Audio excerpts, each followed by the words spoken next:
Yes,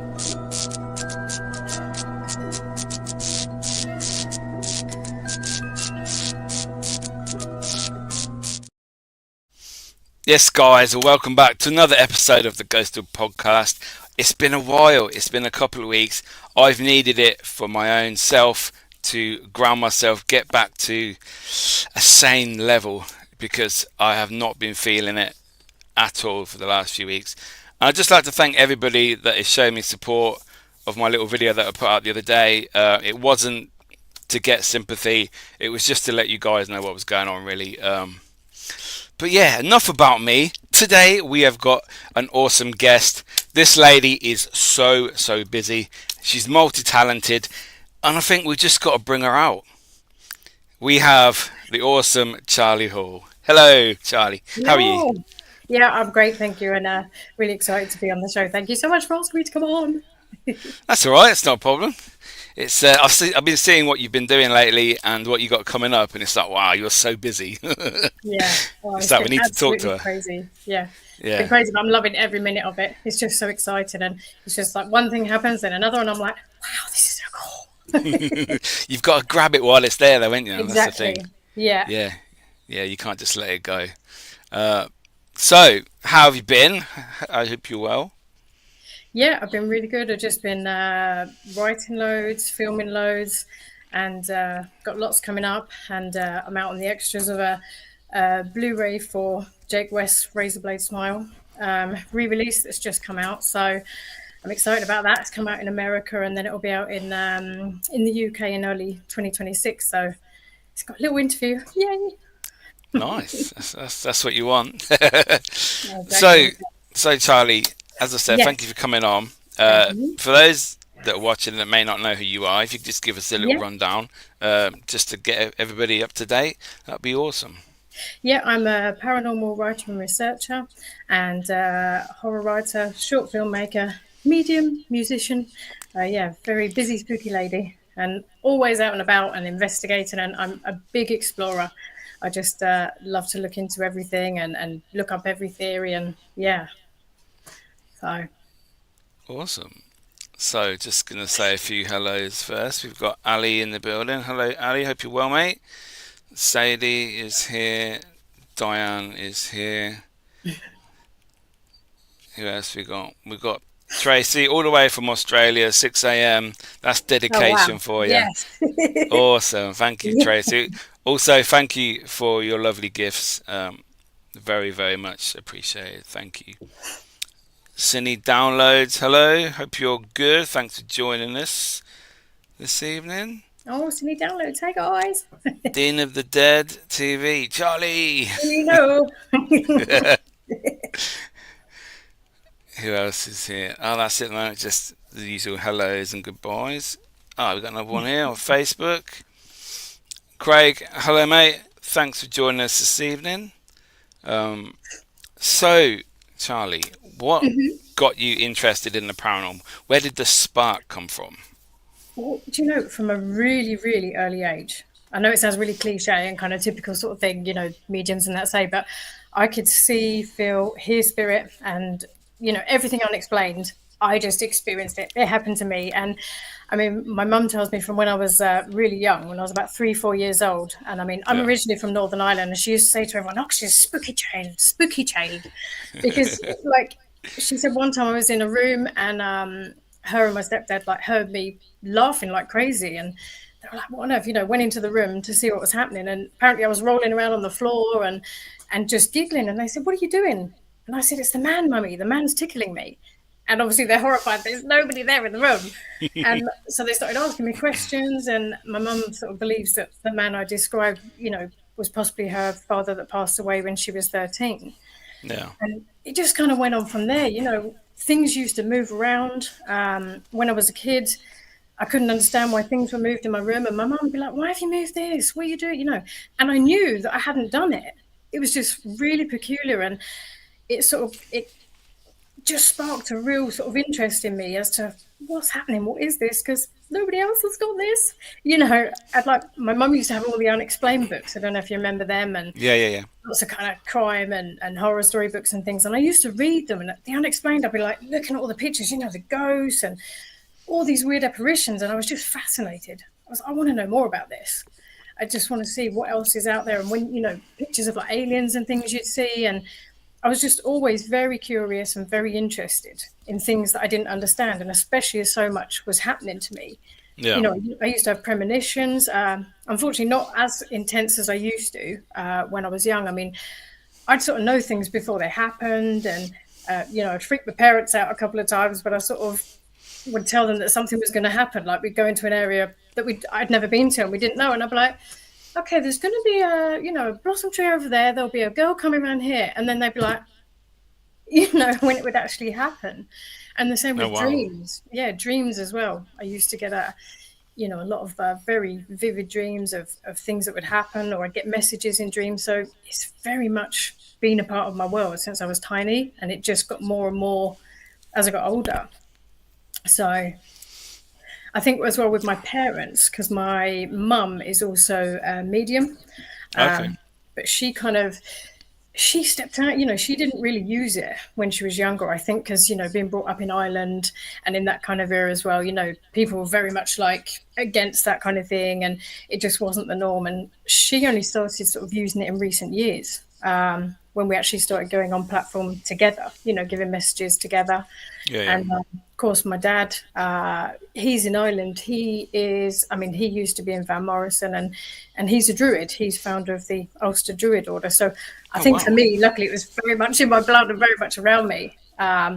So even though I didn't meet my dad till I was 18, it was just kind of there. And it just came natural to me, all of my sixth sense and just, feelings that I had, like your normal sort of gut instinct for me. I would just follow these signs, follow these things. And, I'd meet people and just have a knowing, I just know things about them, or I get images, like pictures. So, it was interesting, trying to deal with that when I was growing up, when I was a kid and a teenager. It's kind of like people thought I was a bit strange. Wow, I can imagine. I bet you had a lot of headaches as well. Yeah. all the stress and that in your mind. Wow. So you mentioned your dad's a druid. Do you ever go and do things with him, like spiritually and things like that? Yeah, we do, because I said he lives over there, and we go to a lot of different stone circles, and it's quite nice because he, does druidic rituals wherever we go, and it's nice just to watch and listen to it, and it's a very nice sort of, following the druidism, because they're very much at one with the earth and with spirit, and he's so wise and so knowledgeable. And I just love it when we're out there somewhere really remote, at a stone circle, or sometimes we go to like some inauguration sites, and the energy, just the earth's energy while you're carrying out these rituals is phenomenal. And especially, with the stones, I mean, we've been to lots of different ones. There's one, Ballino, which is a really beautiful one. And as you walk up to it, there's like a big passageway covered by trees in an arch. And it's, I got sort of halfway up and I started seeing loads of things kind of darted about. Like there was money, and there was Polly Pockets, and there was ribbons. And I'm like, wow, what's this, And it's obviously where people, even now to this day, leave offerings for the gods. Yeah. And then it leads up into where the stone circle is. And that's actually right by the Mountains of Mourne, which you can see in the distance. It's absolutely beautiful, which is where C.S. Lewis found inspiration for Narnia, the Narnia stories. Oh, wow. So, actually a lot of, his stuff comes from places in Northern Ireland and folkloric places there. But, Beagmore is another wonderful stone circle complex in Northern Ireland that we just had the best time there. It's so remote. Like, I mean, we got lost. We're driving round, and eventually found it, and it was definitely worth it. There's like 7 stone circles, and from the minute I stepped on the land, the psychic sense and everything's all going, and I was like, oh, okay. And I sort of walking through, I saw a spirit lady, and then when you get over on the right-hand side, there's like a very unusual stone complex that's just full of all different stones, known as the Dragon's Teeth. And I kept hearing children. I'm thinking, that's really odd. I was like, what's going on? Because we were the only people there. There was nobody at Yeah. all. And then I saw three children kind of run past the circle, and I'm thinking, hmm.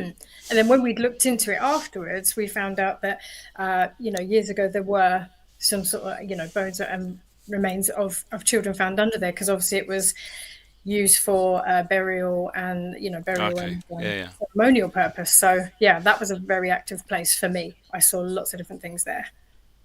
Hmm. Wow, that's crazy. So when you Yeah. say you see people, how do you Yeah. see them? How does it look? Is it like we would see each other, or is it Yeah. in the mind and you have a different, like a TV screen in there? Yeah. Like how does it work? It's strange because sometimes I will actually see, with my physical eyes, I get like Yeah.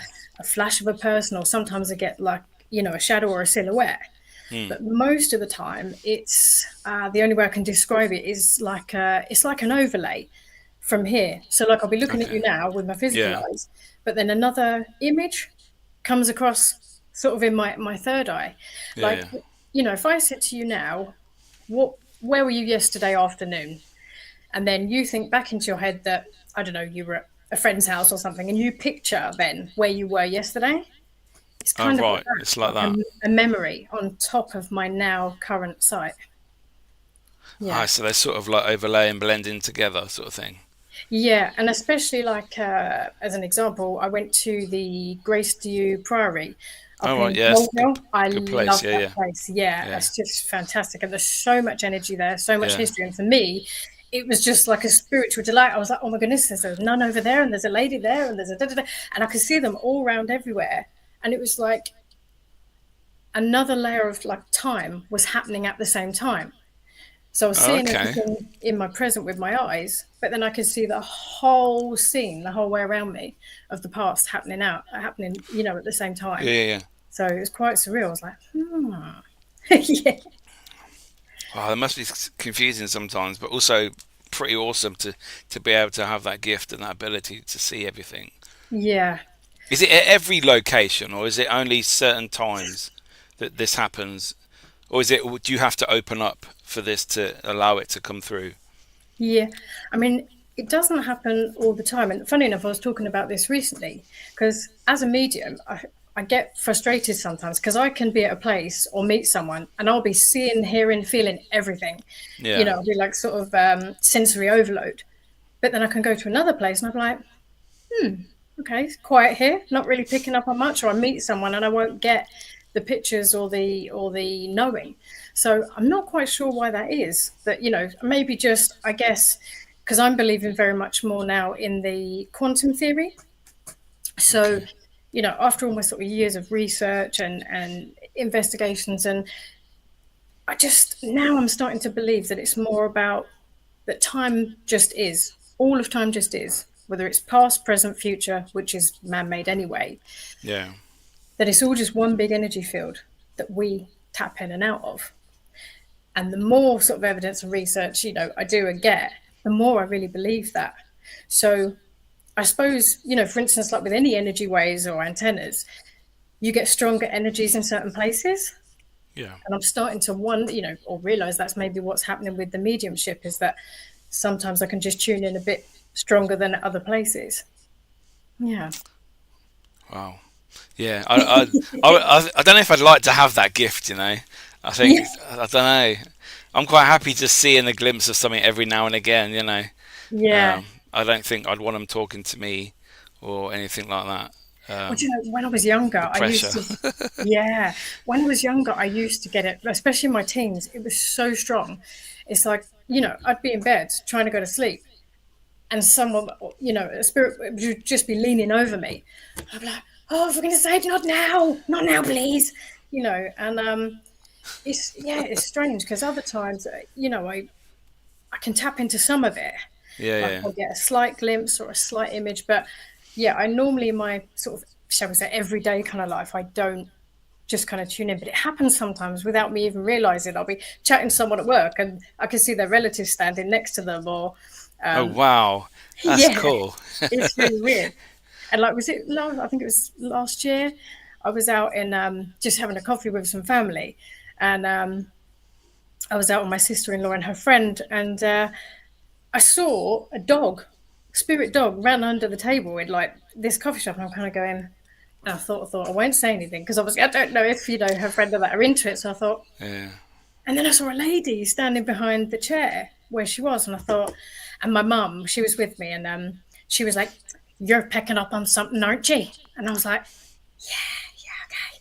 And then eventually, I did tell the girl, the lady, about who was standing behind her, and she's like, Yeah, "Oh yeah, my yeah. god, it's my grandma!" And then I told her the dog's name, and she was like, "Oh my god, that's the dog was a pride of joy. You got that right." And I was like, "Yeah, I hadn't actually tuned in today, but they came to see me or see you." Yeah. Yeah, yes. I never know when it's going to happen. I never know. Oh, it's a nice surprise, I suppose. Yeah. Yeah. Uh, Actually, I'll tell you what happened recently. Thank you, Ali, so much for the super chat. Awesome. Thank you, mate. Yeah. And Sadie. Sorry, carry on. Do apologise. I know, I was going to say, I'll tell you something that happened, something, very personal and private, which I've not shared before, but you asking about, kind of when it happens. I had a Yeah, yeah. very, very, intense spiritual mediumistic experience last year. And I've only ever told my very close friends. I was in hospital last year. I got a very bad infection, and the infection wasn't clearing. And the doctors were kind of like, "We're going to try one more course of antibiotics." And I was on a drip constantly. They were going to try a couple more and see what happened. And I was in so much pain because I had an infection down here. Yeah, yeah. And I remember I was laying in the hospital, and it was nighttime, and I went to roll over, and I was crying. I was just in so much pain, and all of a sudden, at the end of the bed, I suddenly saw three shadows. And the room I was in, like they turned the lights off for the night, but there was just, tiny little grill thing on the door because I was actually in a room Yeah. by myself. Oh, okay. And I sort of looked and I thought, oh no, not now, not now. I'm laying here in agony, please. And it was just strange. Then there was two more by the door, and I thought, this is really odd. And as I went to roll over, just because I was really sore, and I swear to God, I cried. I actually cried. A nun walked through the door towards me in the hospital. And I looked and I thought, no, no, no, no. I've had so much medication here. I'm tripping out. Yeah. So I closed my eyes, opened my eyes, and she was still there. And I thought, this is really weird. And the ones at the end of the bed were still there. And you know what? When you're obviously I was scared about what was going to happen in hospital, in so much pain. I thought, you know what? I'm just going to go with this. It feels comfortable. And I said, as I rolled over, she sat on the seat next to me in the hospital. And I had my arm leaning over like this, and I've never experienced anything so real in my life. As my hand was down, she held my hand, and I physically felt it. Oh, wow. And I literally fell asleep. And the next day, coincidence, I don't know, I started to respond to the antibiotics. And my mum came to the hospital, and I told her, and I was crying, really crying, because it was just such a phenomenal experience. And she couldn't believe it. The people came in, the doctors, and said, well, she's responding now. And my mum said, oh my goodness, maybe it was some divine intervention, kind of thing. But that was a time when it came, spirit came in unexpectedly that was much appreciated. And I would it never helped you. forget that. Yeah. I would never forget that. It was unbelievable. And yeah, I recovered and was out of hospital, a couple of days later. And yeah. So your message would be like, embrace whatever happens. Yeah. If you see it, if it comes to you, it wants to help, just let it happen. Exactly. And I don't know exactly what that was. Was it spirit? Was it, I don't know, my higher self? Was it? But sometimes, obviously, I personally do believe that there's absolutely more out there than we understand. There's no question in my mind. I just think that we're not sure exactly what it is yet and how it works. And I've got a feeling it might be something that we don't quite expect. But in whatever form it comes through, it is, very helpful to us sometimes as well. Even with synchronicities, when you have a synchronicity or a message comes down to you through, whether it is a dream or if you just get, like when a thought drops in your head. Yeah. You just kind of get that thought and you think, okay. Like I've very much learned myself to follow those signs and those messages. Yeah. I proper, a couple of years ago, I had, when the thing with synchronicity where you keep seeing numbers and Yeah. patterns. Yeah. Yeah. Yeah. And I thought, this is really strange. Why am I seeing this number constantly? And it was actually like 111. I'm thinking, okay. And I started to follow the numbers. And every time I saw those numbers, something good happened in my life, or something would progress, or I'd know to step in this direction, that direction.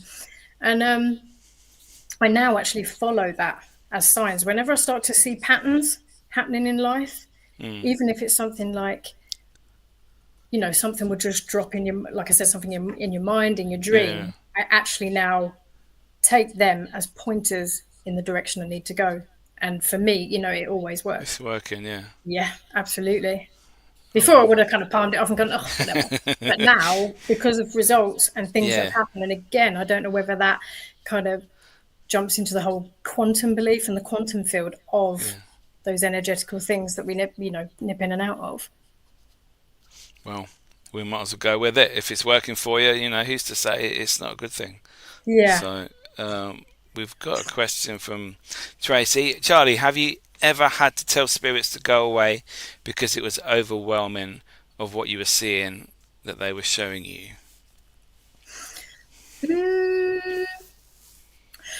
Not particularly with what I've been shown, but things about, well, like I sometimes have things where I might get sort of spirits saying or showing me a sign of if someone's unwell, Okay, or yeah. if something's sort of perhaps amiss, within someone's body. I don't get it all the time. Sometimes I can see it as lights, like little lights that will glow up. I can see, in their bodies. Or I think with that kind of thing, generally when I see that, I don't say to people, because I Okay, don't yeah. think that's appropriate. No, no. I mean, obviously, if it's, very close people, that's like, a lot of people say to me, oh, if you see something, you got to tell me, or you hear something around me, you got to tell me, then I might do. But it would be that kind of scenario that I wouldn't say anything. Or when I've been on a platform, on the spiritualist churches, spiritualist centers, giving Yeah. messages to people before, I might sometimes have visions of something in someone's life that's maybe not appropriate for me to say in public, or, things that aren't quite of a good nature that you just shouldn't say out loud. So that's the sort of time I say, okay, I've heard that. I'll keep that there. We'll leave it there a minute. Yeah, Yep. yeah. So that kind of Forget thing, that one. really. Yeah. Okay. Okay, cool. Mike can't see any of the chat. I don't know what's going on with his YouTube. This is the first episode, I think, where StreamYard are doing a portrait and a landscape together. So I'm not sure how everybody is watching this. I don't think Oh, I'll that's do what it you were saying again. to me, weren't you, when I asked about it as well? Yeah, yeah, I was confused what you Oh, were what was saying. going on? But yeah, Ali says he sees 111, 12, 12, 16, 16, 22 a lot. The universe telling me everything is on track and to stick with it and not give up. Absolutely. Follow the signs, go with it. Because, from experience with me, it leads to positive things, and to put you on a better energetical path in life. Yeah. So you're obviously from Northern Ireland. Have you ever investigated like Dublin, Southern Ireland at all? Have you been there to No, do you know, investigate? yeah, I haven't really been to anywhere in Southern Ireland. I've been all over Northern Ireland. Yeah. The only place I have visited in Southern Ireland was the Newgrange, the Druid site. Okay. Yeah. They've got it's now sort of a closed place that you pay to go into. Unfortunately, well, I say unfortunately, at least it's being upkept and the money's going towards it, so it is a good thing. But Yeah. it's got like a tunnel of light. You have to crawl into it, and I think Okay. it's a certain time in the year, sunlight streams through it, and so it's believed when the Druids, were there many, many years ago, that would have been something very sacred when that one stream of light would have gone in and illuminated the inside of the Okay. structure. Yeah. Yeah. Yeah. And there's like a crazy big, huge stone bowl thing, and they believe that might have been for like sacrificial purpose, that kind of thing. And I'll be honest, I didn't feel too much in there, but I think unfortunately because there was a lot of people in and around there. But in that particular tunnel, when it's not illuminated, it is very oppressive in there. But most of the sites I've been to are all in Northern Ireland. I would love to go to Southern Ireland to see a lot more there. Yeah. Yeah, I've been to Southern Ireland a few times, and the locations I've been to are pretty cool. I've been to Hellfire Club, Oh uh, yeah, I'd love to go there. Lep Castle, Redwood Castle. Yeah. So not too many, but they're pretty awesome locations. I've not been to Northern Ireland yet. Uh, Mm. I have. I nearly went a few years back. There was an old mill that we had access to, but something happened and I couldn't go. Yeah. Um, I think it was Cork's in. It's Cork in Northern Ireland. Oh, that's Southern Ireland. Southern Ireland. Oh, maybe it's not. I Yes. don't know. Yeah. Same thing, I'm Northern Ireland. okay. I'll shut up now. It's yeah. So Tracy is. Thank you, Charlie, for answering that question. Um, Might needs to go out and come back in. Maybe his chat will come back. Yeah, I don't know why I can't. Obviously can't see what's going on with that. So saw on Facebook that you have an exciting project coming up. Now I know you said you can't talk about too Too much of much. it. Yeah. This show that you are going to be part of, what can you tell us, Yeah. and what it's about? Yeah, I got asked to be in a new paranormal show called Haunt Me If You Can. And it's directed and hosted by Dean Sharp from Dean of the Dead Productions. And so it's him, myself, obviously, as a medium. Yeah. And we've got the awesome Mike Fielding from the Mighty Boosh.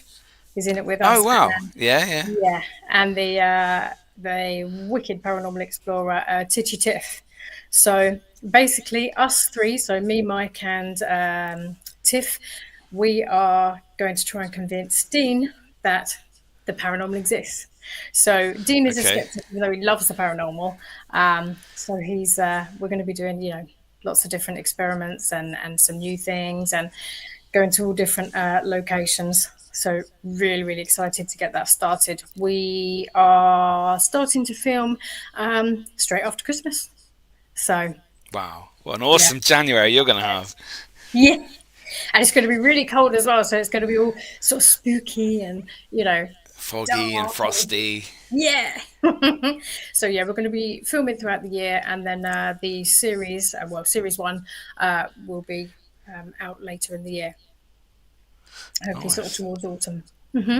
Do we know where this is going, or can't you say? Like what platform, I mean, it's going to be on? I'm not too sure at the moment, Okay. but yeah, Dean will be giving further announcements later in the year. So there is an Instagram, and we'll be posting things on the Facebook, and yeah, there's going to be lots of behind the scenes things and that posted soon. So I just can't wait to get out there. It's going to be so much fun. We've got such a great team as well with Yeah. us. Yeah, really exciting. Looks like Dean's very happy about that as well. Can't wait to get going on it. Oh, Dean! No, it's good when the chemistry's right when you're filming Yeah, shows, because you can tell straight away if the chemistry's not there and it's not yeah, clicking. You can see divide starting, and it's but when it's right, you can see it on screen, and it just exactly. works so well. Yeah, and I mean, so far, we've all Mick Jagger, I'm so excited. yay! With all the all the meetings and chats and all the pre-prep we've done, I mean, we all just bounce off each other, Yeah, and everyone's got their own different character and quality, and everyone's got something cool and new to bring to the table. I'm really excited about some of the stuff we've got planned.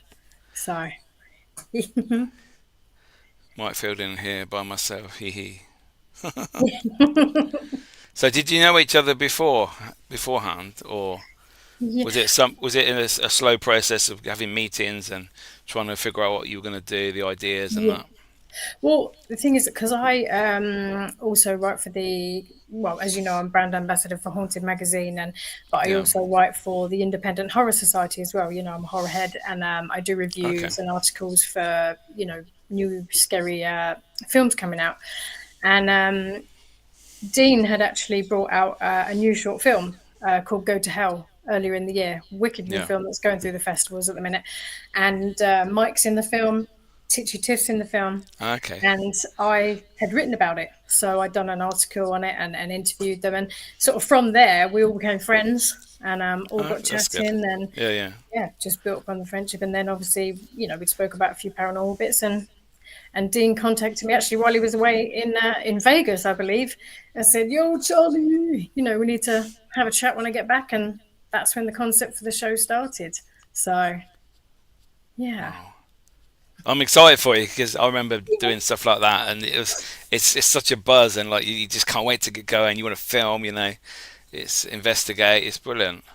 I know. When you sort of, like I said to them, I get when I'm excited about something, I'm like, I'm non-stop. I'm just buzzing and focused. I'm 24/7. As Dean knows, when his phone's probably going bing, bing, bing, bing, bing, bing, bing, with ideas and things. I'm like, getting all the equipment together and the ideas and thinking, right, I've got to take this and that, and we're gonna do that. Yeah, can't wait. Really can't wait. Well, I hope it all goes well for you. Thank you. So, what's been your favourite location you've investigated so Ooh, far? favorite one. One of my favourites has got to be.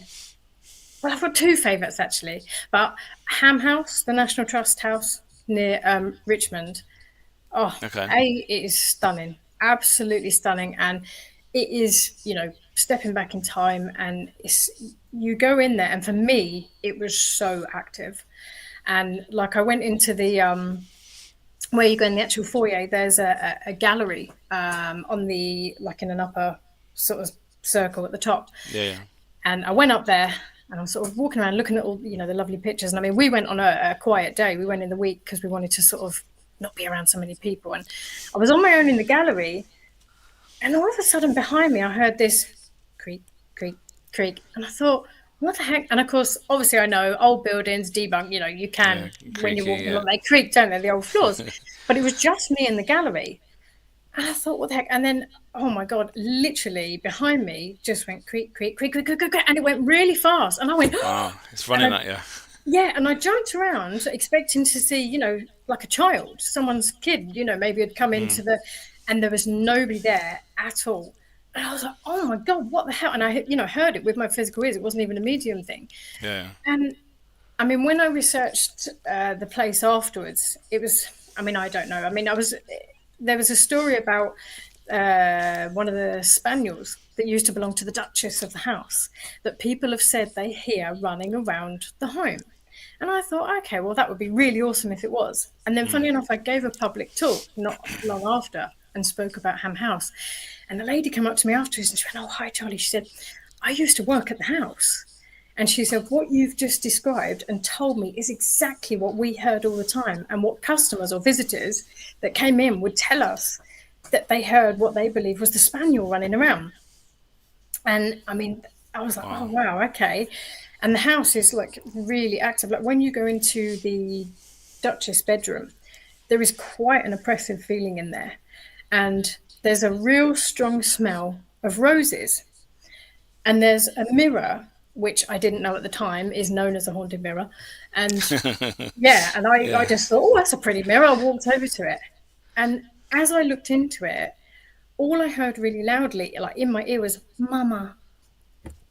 And I looked around. There's no kids there.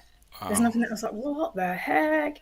And again, when I sort of spoke to one of the women that worked there, she said, "Oh yeah," she said, "a lot happens in this room." And she said, "We have for years got this smell of roses." And she said, apparently the Duchess used to love to have roses in the room. And I found out a lot of the staff members, because they all still sense her in the house, when they go to her room, they always say, good morning, Duchess, good afternoon, Duchess, when they leave, because they feel they have to address her just because she wouldn't have liked anyone in her room, Yeah. But yeah, that's a fantastic place to go to. And I saw like a butler on the stairs as well. There was a man walking up behind me on the stairs. Yeah, fantastic house. And It's a big manor house, isn't it? yeah, Like a yeah, big estate, yeah. absolutely gorgeous. A really protected and well worth a look house. It's just stunning. Yeah. I mean, What was the I other think, one? Sorry. yeah, the other one I was going to say, I know I do talk about this place quite a bit because I don't know why, it's just so close to my heart. There's a place called Bonamargee Friary in Northern Ireland. Okay. And I went there sort of, we found it by accident one day. Just me and my dad were out on one of our magical mystery tours, driving around and saw this ruin. And I said to my dad, how can we stop here? And he's like, aye, darling, let's stop here. Looks nice for a wee ritual. Let's have a wee wander. So yes, we do. We stopped, we got out. And it is, it is an old ruin. It's from the, early 1500s. And Yeah. I just felt like I was being followed. There was just a really strange sort of feeling there. Nothing, not horrible. And as you go around to the side, I mean, there's all sorts of gravestones in there, ones from the war. There's ones that have got skull and crossbones all over them. There's someone that's 127 years old. And right by what would have been the front of the friary is a very strange headstone. And I don't know, it looks weird, it feels weird. And when I went back and researched because I went there a few times, and then I researched the story, and it is actually the headstone of Julie McQuillan, who's known as the Black Nun there. She's a prophetess, or she was a prophetess. Yeah. And the more and more I dug into the story, and I did a feature on it for Haunted, because it just astounded me, everything I found out, is that she had several prophecies that are documented, including things like, she saw steamships many, many years before it was, they were even invented. Her most famous one is that she predicted that a red-haired priest would unfortunately drown before Mass. And that was linked to a story from the 1940s when a James McCann, a priest, was actually over there at the local, what's called Pan's Rocks, and he was swimming before Mass. And unfortunately, there is a whirlpool, which you can actually see when you clamber up on the rocks now. Like if you're looking to explore, you can see the caves, you can see the whirlpool. It's still there? There. Yeah. Oh, wow. Yeah, it's a wicked sight. And just the things that have been documented about her, like all sorts of people have seen this nun still on the grounds, looking out from the top window, and there's not even a floor there anymore. There was even a couple there one time who they're walking through, and a massive rock flew out of the wall, and they had to sort of call the local heritage just to check. And even they said it was such a big rock, they don't know how it came out like horizontally. Yeah. Really bizarre. And that's a magical place. And Dad and I, one time, we thought there's a story that if you circle around her grave several times clockwise, several times anti-clockwise, that she's supposed to appear. Now, obviously, being an explorer and a medium and a curious person, I had to try this. You did it. Yes, I did. But as a medium, I'm never disrespectful. I always say a little mantra and say, this is in love and light. This is in research. It's not anything, But I did it. And I remember my dad looked up from the camera part of the way through. So he's filming, he's going, but I still carry on spinning around. And when I stopped, I just literally felt someone come up on the left-hand side of my shoulder, like come up really close. And I was like, oh God, I just felt, I thought she's her or someone's there. And then my dad said, darling, something moved across the camera. And I said, what? I said, oh my God, give me the camera, give me the camera. And he said, well, that's why I looked up from the screen, because a ripple went across and I thought somebody was standing there with you. And I was like, oh, okay. And I don't know what happened. I don't know, coincidence. I don't know if it was, okay, it could have just been an electrical error, but the camera malfunctioned. In the moment I went to take it to look at the footage, the memory card went into error mode. Yeah. And literally, I was nearly cried. All of my footage from the day, so the photographs, the film, wiped. I was like, I couldn't believe it. So I didn't get to see the footage. And then weirdly after that, my dad fell really ill within the next hour. Oh. And I thought, oh my God, have we disrupted the energy? Have we upset the spirits? So I did my normal little thing. I went, and said, something to the energy there, and did a bit of a cleanse and just said, it wasn't meant in any kind of hope. We didn't upset anybody or wasn't meant in any malice or anything. And so that was crazy, but very cool. Wow. Yeah. Do you think that is the reason your camera malfunctioned is because you're not allowed to know? You're not allowed to see until it's time to cross over? Well, that's what my dad said, because my dad said, oh, well, darling, they obviously didn't want us to see something, or they didn't want the video out there, kind of thing.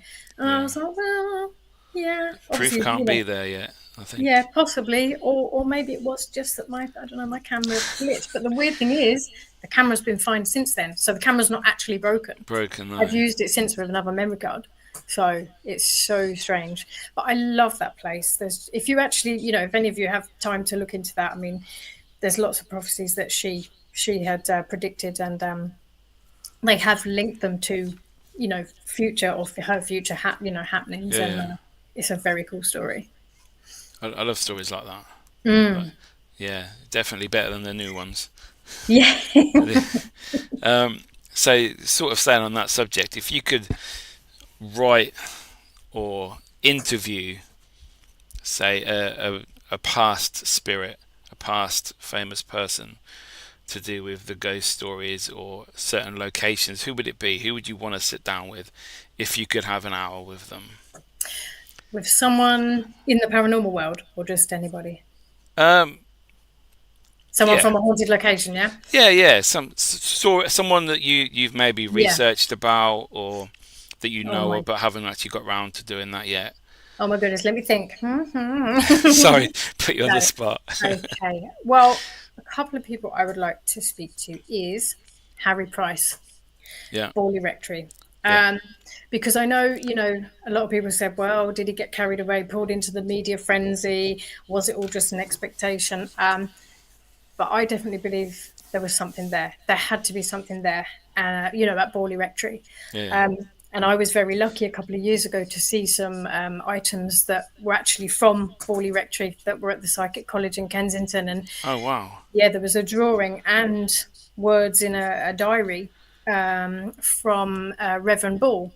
And it was actually the famous story of when he saw the nun in the garden Yeah. at Bawley Rectory. So this is the real paperwork from the dude that actually saw it. He saw something. And because Harry Price spent so long there, Yeah. there must be a lot of things that were documented and experienced that aren't out in the public eye yet.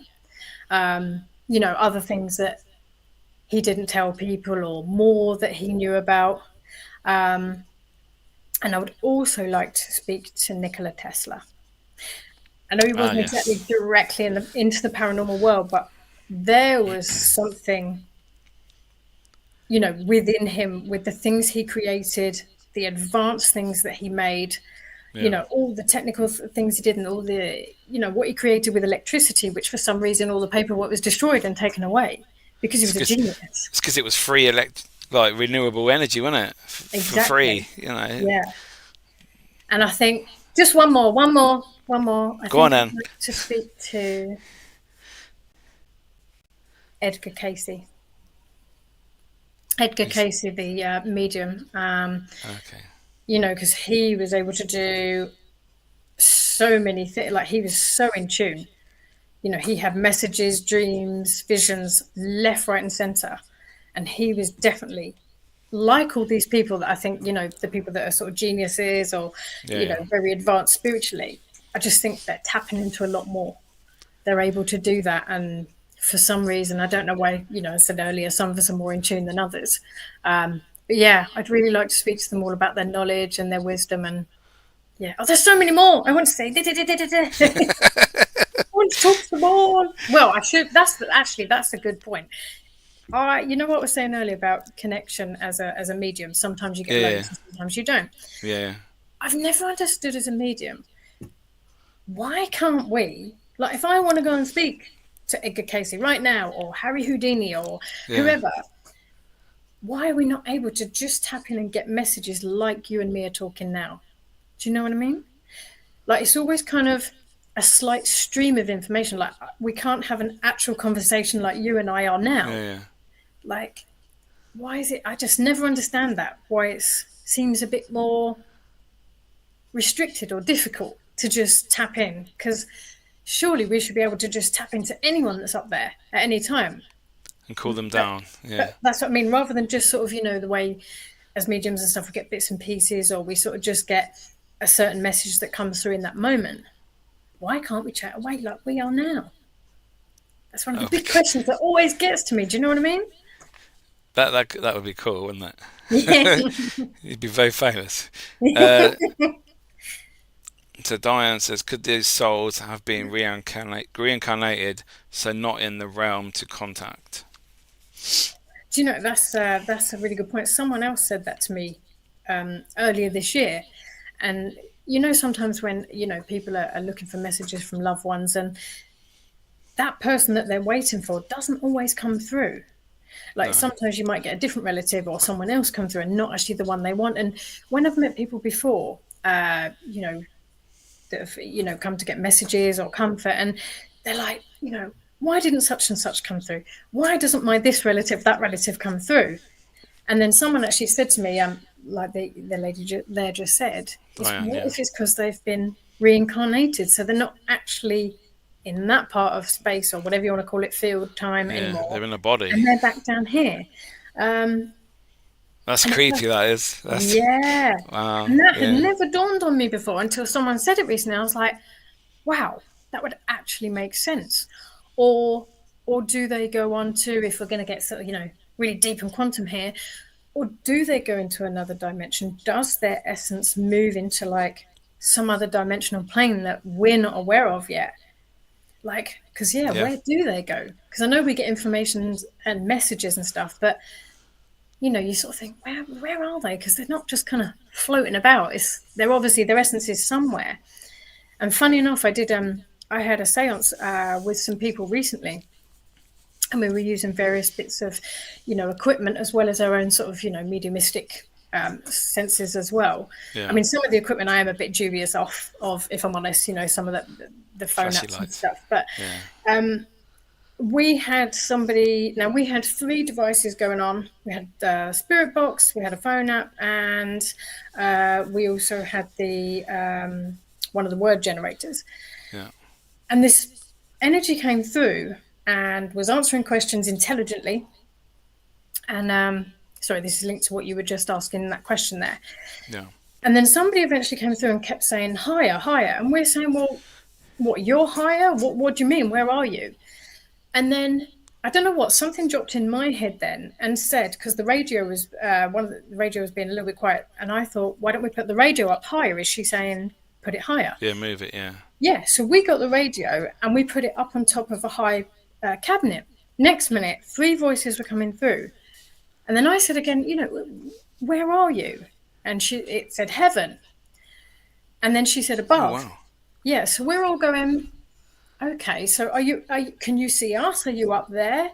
And then all of a sudden it said, are you a ghost? To us.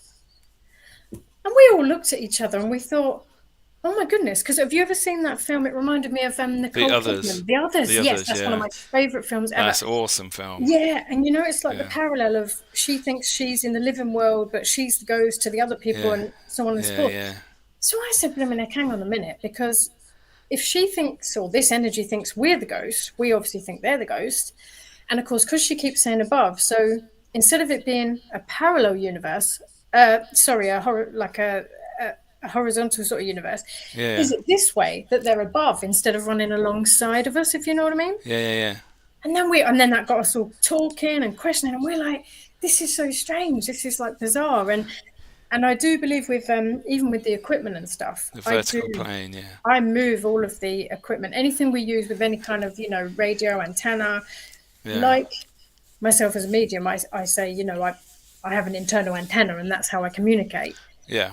And I move the devices around because, like I was saying about the energy field around us, that we can tap into different parts of us. Yeah, you were picking up on different areas. Yeah, maybe Yeah. they will. Yeah. And so that's why I move equipment around all the time. Like, especially when I'm doing spirit box, sometimes people are like, well, you bloody well sit still. I'm like, no, because I might tune into someone over there. I might get something up there. I might get something up there, and it always works. Though. It works. Yeah. So, but yeah, no, that's very interesting about the reincarnation. I said somebody mentioned that recently, and I was like, wow, I hadn't thought of that. No, I've never thought of that before ever. No. So, well done, Diane. Wow. That's going to go away thinking about things now.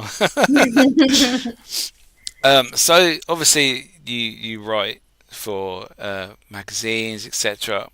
Is there a case that you'd like to have worked on? A famous case that's happened all over the years that you'd like to have been involved with and had some sort of input? Well, I think the two main ones, I mean, I know I've already mentioned it, but Borley Rectory. Poorly, yeah, Yeah, I would love to have been there to experience it for myself, see how the people were acting in the house, kind of see what they were picking up on, looking at all the different notes that were taken. I think the other one would have been, I'd love to have been on one of the investigations like with the Warrens, Ed and Lorraine Warren. yeah. So maybe the Annabelle case, or the one that was the last exorcism, because they have so The much. smell house, yeah, Yeah, they have so much information that they brought through. I know a lot of it obviously was, put a lot in the press, and there was a lot, like with all them cases. Once it goes in the press, it kind of escalates, doesn't yeah, it? yeah, yeah. But I think that Lorraine Warren was a very gifted medium, and I would love to have worked with her on something. Well, with both of them, Ed and Lorraine Warren, and see the museum as well. I would love to get over to that. Well, you can pay £3,000 and go if you want. Yeah. I'm sure Elton and Matt will let you in. Yeah. No, Just there's some amazing cases, whether people believe in the cases, whether they were true or not. Like the Enfield one, they were only there like yes. an hour or whatever. Yeah. But yeah, it's definitely, the questions are there to be asked. So, Yeah. they've done the files, and Yeah. And the it's thing just, is, like I've always said, all of these stories, like all of these documented sightings, cases, everything stemmed from something. yeah, yeah, For all of these people, all of these cases, all over the world, all over the years, something triggered this belief. Whether someone saw something, heard something, sensed something, all these stories came from somewhere. And it just, yeah, whether it did escalate, whether they did get more activity, yeah, I just find it so fascinating. There's so much to be investigated and explored. And I do sometimes get, people contacting me from, their normal everyday homes about hauntings, okay, which is very interesting because, it's different when you hear all the stuff on the telly and in the books. And when you actually sort of get normal, not normal, what I mean is, just everyday cases. That's what I mean. yeah, yeah, People contacting you. Like there was one recently, obviously not going into it. Somebody just contacted me, sent me some CCTV, and some things can be, as debunked. And I do very much go into something open-minded, and I never go in straight away thinking it's ghosts. A process of elimination, everything. And I got sent some footage recently, and I went over and over and over it, checked for EVP on everything, and some things I was like, I can see that is actually bugs. That's nothing to worry about. That's not orbs yeah, or yeah, anything. That's cool. But sometimes you can see other things, and you do kind of think, oh, hang on, that's strange. What's yeah, that? And I do find it just interesting, sort of seeing it off the television and in the actual real, off the TV and out of the actual, famous haunted places when you yeah, just yeah. go into a normal House, haunted house. And yeah, funny enough, recently we were up in York, me and some friends and my mom, and we stayed in a very modern apartment. And the first night we were there, I kept in the night thinking there was someone standing by the door, and I kept sort of looking out my covers. I thought, what the hell? And there's nobody there. And I thought, okay. And then when I woke up in the morning, the funny thing was my mum said she thought someone was going past the corridor in the apartment. yeah, And we were all like, okay. And that evening we did actually do, a little bit of spirit connection and a bit of a seance. And we had so much coming through. I mean, things they were coming out with that linked to, past events and venues there that we found out about days later because we'd yeah. gone up there on Afterwards, a spooky trip kind of thing. yeah, yeah, And it just shows you, or it proved, to me, a lot of the time people think they have to go into a very old house or a very ancient ruin to experience the paranormal. But it's everywhere. yeah, It's, no matter where you are and whether it's, dark, light, day, night, it's just there.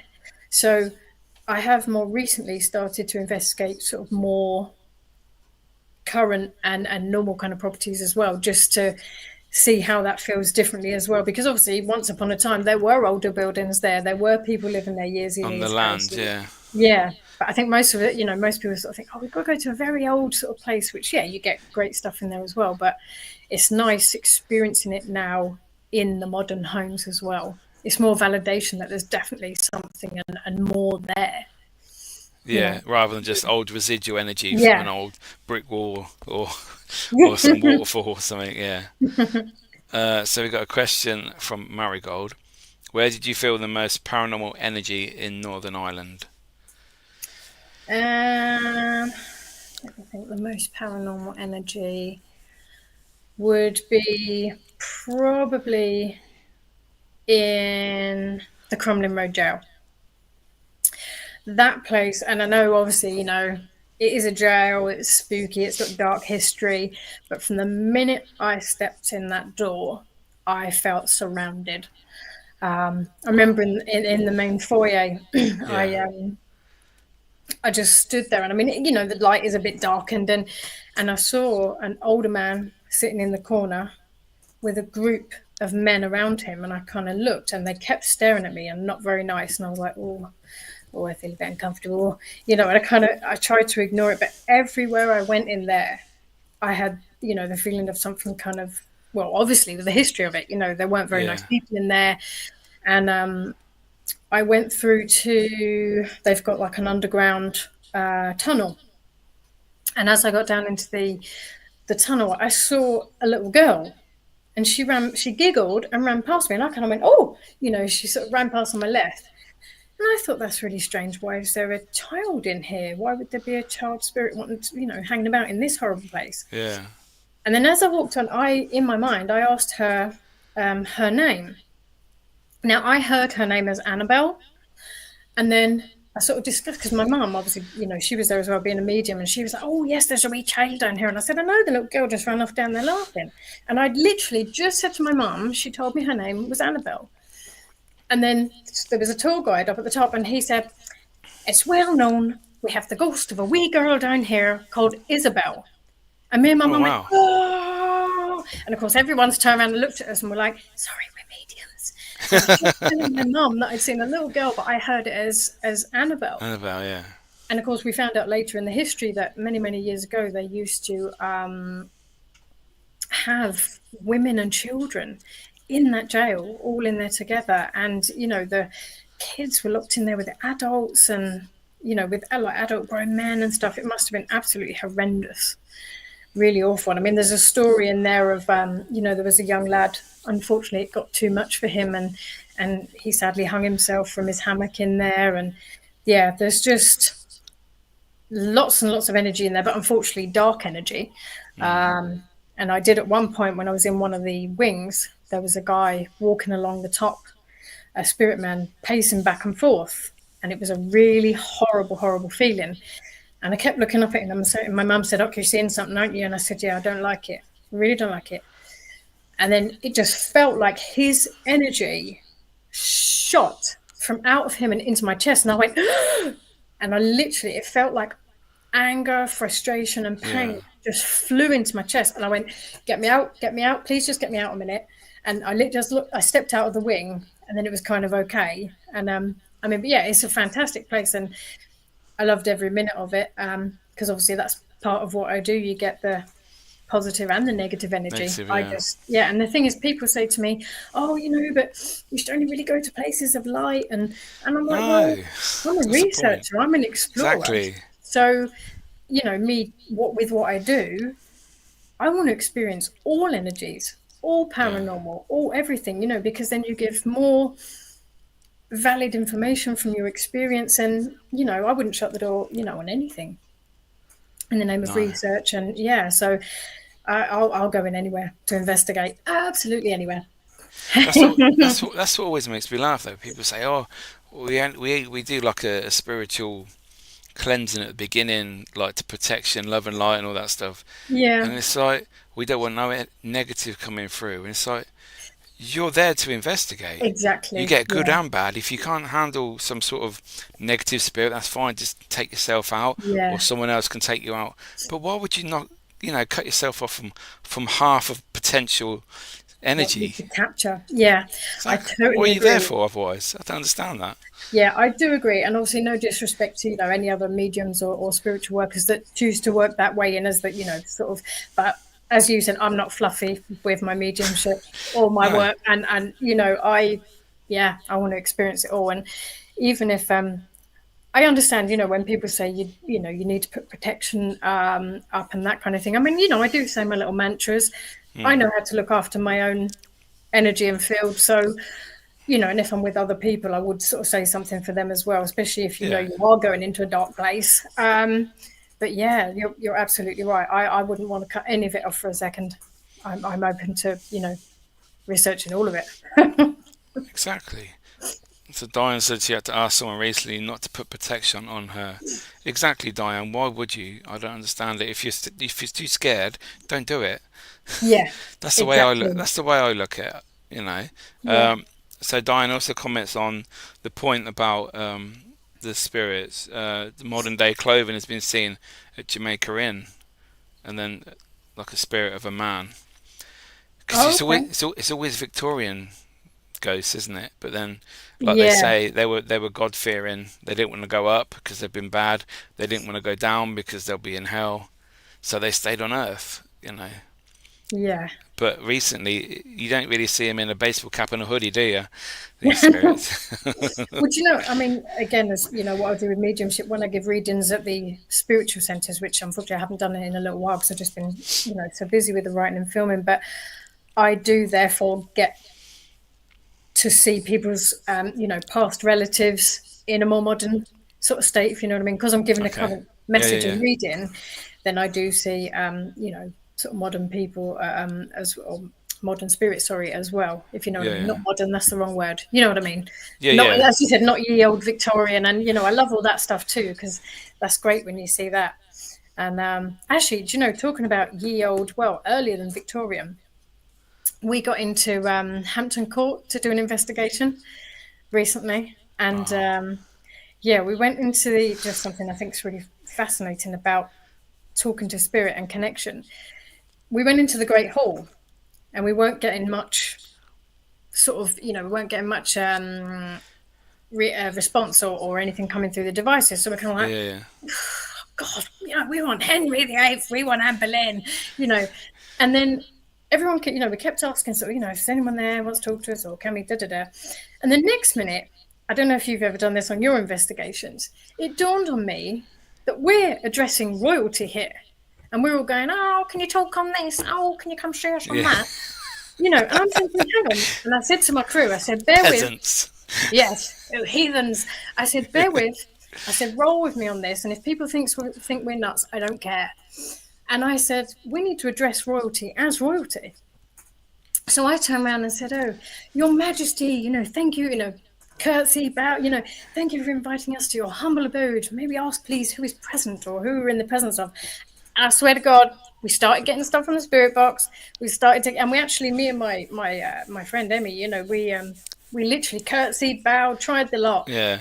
But it worked. It did something to the energy field that we then started getting a response. And I went into the games room, did the same thing, and I asked who was there. And through the like my earpiece on the spirit box, it went Lady Catherine, and I was like, oh, I heard that as clear as day. Wow. Yeah, we started so when we changed our sort of current energy and the way we were actually talking to the spirits to their time or to their status, for us it made things work and it changed the field. So yeah, I don't know if you guys have ever tried that in any of your investigations, that kind Not of not with royalty, but yeah. 100%. I can understand why, because they're probably thinking that's foreign language. I don't understand what you're saying. Yeah. Whereas they would speak more obviously King's English, etc. Blah blah blah, Yeah, and their own unique way back in whenever their time period was. So yeah, they yeah, wouldn't understand how you and I would speak now. So yeah, yeah. And they that's must have that's a thought we were being disrespectful, because we're like, oh no, we're doing that, can you talk to this, talk to that, and they're probably thinking, hither, go away, no speak to me, kind of thing, because we're being like something like that, you know what I mean? in it, bruv. Yeah, man. What? Yeah. Yeah. Hi, Matt. I hope you're good. Uh, yeah, like the Singapore theory, Diane says. Oh, Yeah, very what's much that? so. With trigger objects, Ah, yes. using things to so that they would be used to, associated with their time, what they used to do, their clothing, etc. Yeah. Yeah, So speaking how they would speak is very similar. So that would exactly. obviously it did work very well for you. So another question from Marigold: have you ever had anything to stay attached to yourself that wouldn't Marigold, is that leave? my wee sister? Oh, Don't know. yes. That's my sister Ellie. Oh, okay. I just saw the picture, just recognised the picture there. So stay Hello. attached. Yes. um, I haven't had anything particularly attached per se, but I've come back from places before where I have had some strange occurrences. Like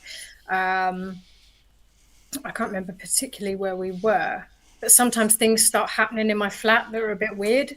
Yeah. Like I came back from, I can't remember where we were. I came back from somewhere one time and I woke up, like I don't normally, get freaked out in the night by the dark or anything like that. And there are a couple of times when I come back from places and I think there's someone at the end of the bed, or I think there's someone in the room, and I'm kind of like, and turn the lamp on. Or I had it one time where I Yeah. kept feeling that someone was behind me and kept, you know, walking up behind me, and I'd swing around and there's no one here in my flat. And I mean, this isn't, well, oh, it's not a haunted flat. I mean, I've had things sort of fall over before after I've been doing spirit work, but so not actually anything attached, but maybe I brought a little bit of something with me sometimes. I'm not sure. Would you not know if you brought it home, being a medium? Like, would they be able to hide from you?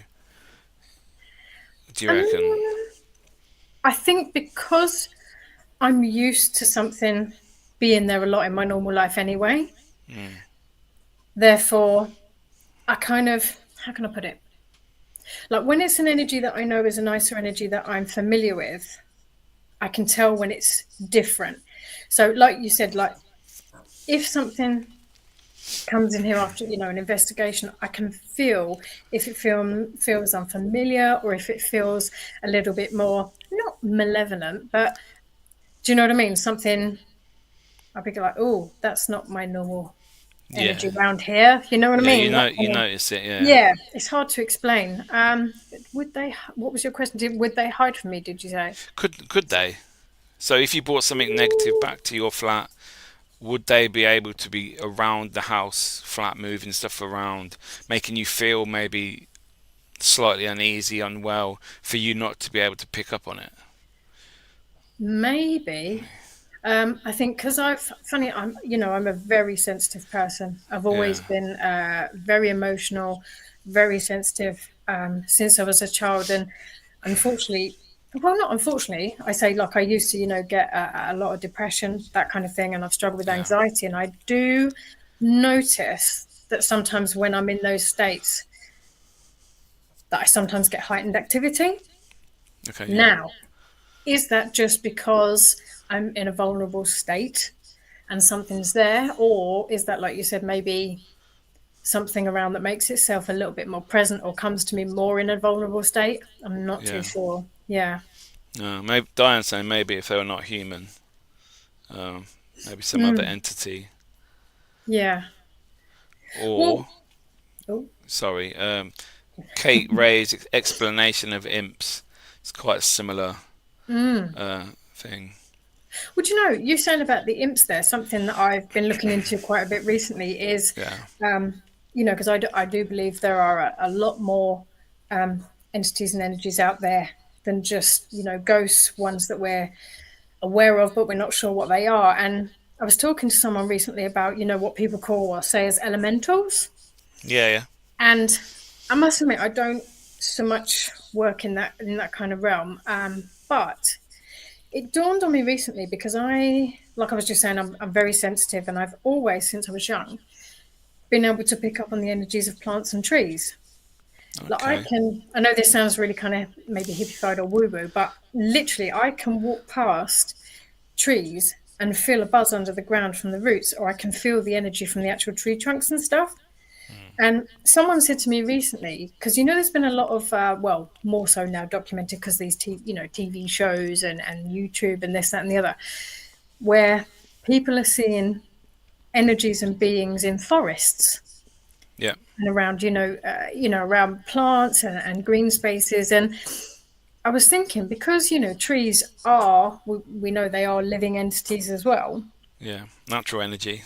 Yeah. Yeah, surely maybe these could be the energies or the spirits of the trees and the plants, because sometimes people see them in different forms. They don't show themselves as a, shall we say, like a human looking form. No. They can be just, balls of light that people see coming out of trees and things, or they can just be shadows, and again, that was something that I hadn't looked too much into until this year, actually. And I found that really, really interesting. Elementals, are they actually just the energies, of the land and the trees and plants? Well, the stories of those have been going on for many, many, many years. So there must be, like you say, a story comes from somewhere originally. Yeah. So, it's got to be, someone wouldn't just make it up, I don't think. There must have been something that they saw one day, or maybe they heard, or someone else told them, and it just flowed from there. Yeah.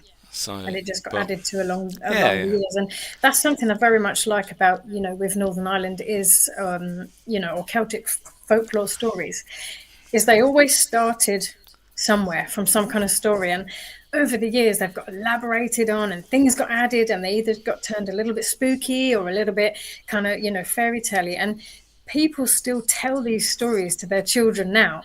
Like, even when I went to, Bonamargee, and when I didn't know too much about it, and my aunt said, "Oh, you're going to the land of dreamless sleep." I went, "Sorry?" And she said, "Oh, when I was a wee girl, we used to get told that was the land of dreamless sleep and you don't go in there." And I was like, "Oh, wow, okay." So people still carry on the story. So, yeah. Oh, wow. So, guys, if you've got any more questions for Charlie, if you can put them in the comments before we finish up, that would be awesome. So, haunted objects, yes or no?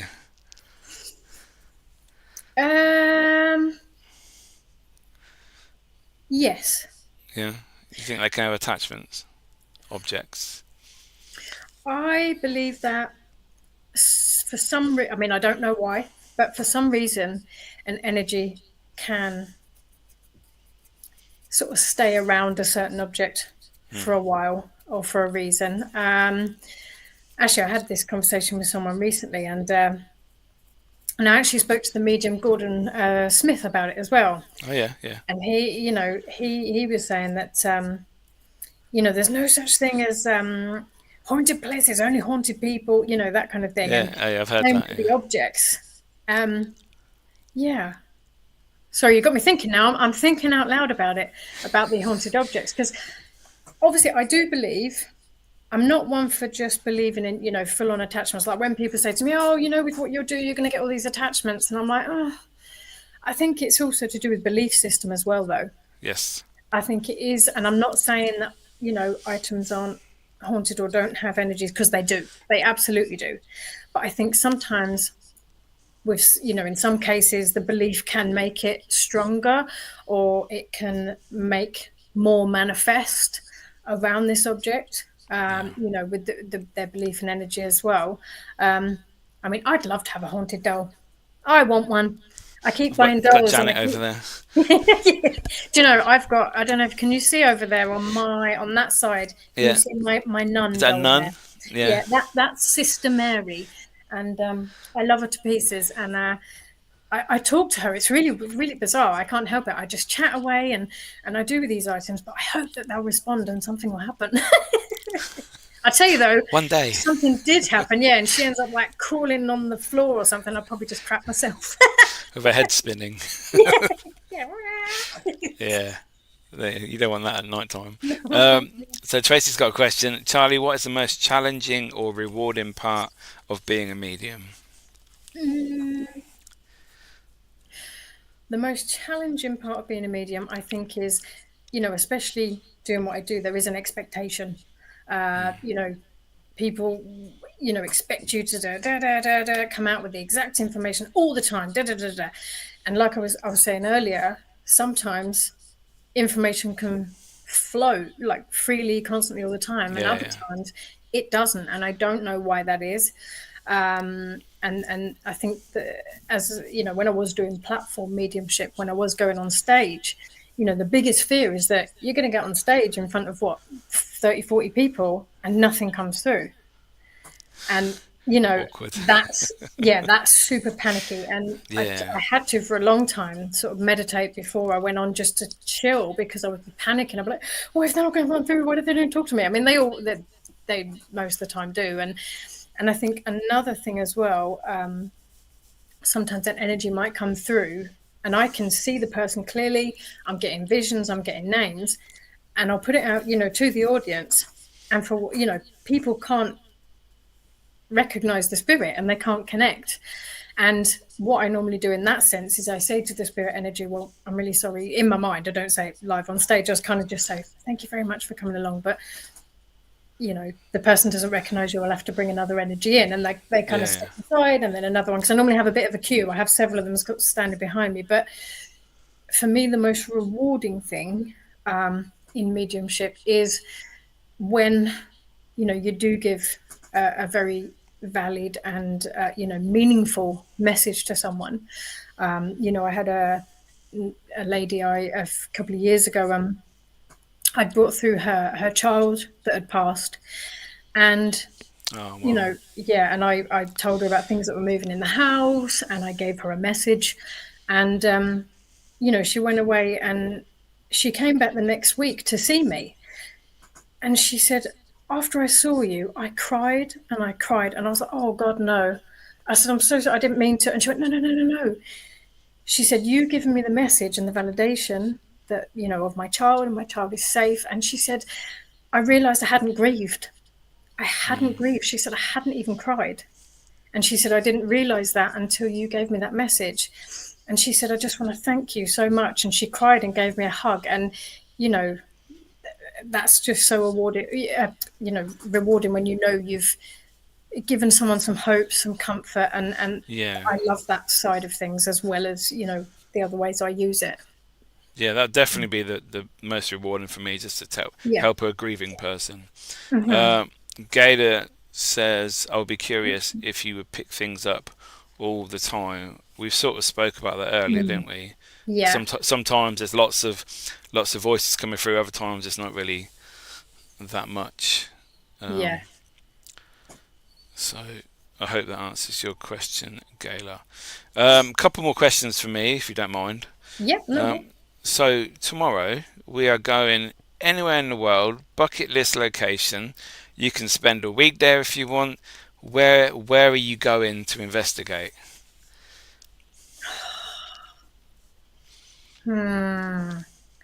Well, oh God, there's so many places I want to go to. Two. There's so many. 7. Right, hang on. Let me quickly think. Well, I'll tell you what is on my bucket list. Okay. Is Zach Bagans' Haunted Museum in Vegas. I have to get there. I'm dying to get there. And one of the other places I'd love to go to is the Winchester House. Mystery House. Yeah, I'd really like to go there. But on a more... I'm going to do 3. Hang on a minute. Okay. More spiritual level, because I love Egyptology and linking into, the ancient sort of Egyptian energy. I really, really want to go to the pyramids. I'm dying to go over to Egypt just to see what I can tap into over there. That'd be cool. I'd love to.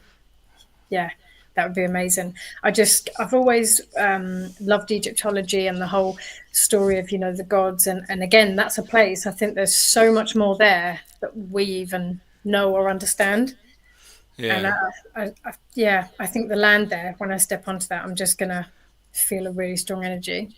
Well, I only know Derek Akora is the only person I know that's been to Egypt to do that sort of thing. So that would be pretty cool for you to go over there. But there's so many other places. But I'll be here till tomorrow going that one. We all want to go to We're all going to go there, yeah. And my last question for you this evening if you could get rid of one thing in the paranormal, something that really annoys you, whether it's location, people, the way they investigate, equipment, what would it be? One thing I would say, which I've noticed recently, is why can't we all just get along, be friendly, not be in so much competition, enjoy each other's exploration, get involved with everyone's work? Because I don't know, I just noticed recently there's the competition and rivalry's got a little bit It's awful at the moment. It's intense. Is that the toxic. word? It's horrible. Yeah.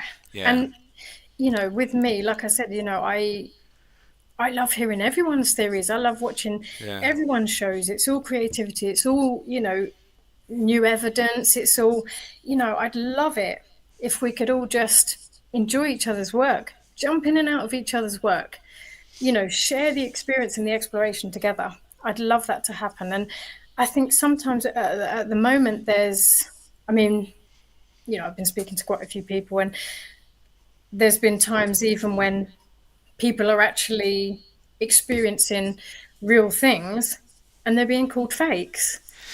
And yeah, I yeah, understand. So a lot of people, some of what we do can be seen as out there and woo woo and all a bit fantastical or fake, if that's what it's called, what people want to call it. But, you and I know, as people that are actually there experiencing it, knowing what we do, we just tell our truth. We tell of our yeah. experience. We give our evidence. I mean, okay, there might be the odd few out there that are maybe spoiling it for the rest of us. But yeah, I just want everyone in the paranormal just to start enjoying each other and, as I said, loving each other's evidence and shows, and that would just be It's great. it's all about jealousy, and Sad. I don't see what gives me the right to say what you do is Mm, rubbish or fake. yeah, Same as you saying it to me or me saying it to Brian down the road. We exactly. have no right to say this to each other. Like, if you don't like what they're doing, showing you, don't look at it, don't Don't watch watch it. it. Yeah, It's like a TV show. If you don't like it, you switch over. exactly. But we have to get involved and start bitching about people behind their backs. It's pathetic and it's really, really Yeah. sad. Yeah, so I agree with you on that one. And as Barry would say, I'm proud to be paranormal. And yeah, don't be Here's your normal, be badge. paranormal, as we say, in Yeah, Haunted Magazine. I love the scene. I love the people. I've made some exactly. fantastic new friends and people I'm working with. I'm working with several different people, and Yeah, everyone's been amazing to me. And I'm so grateful with that. And I just wish, that everyone else in the scene could all be the same. yeah, Yeah. good old Barry. Yeah.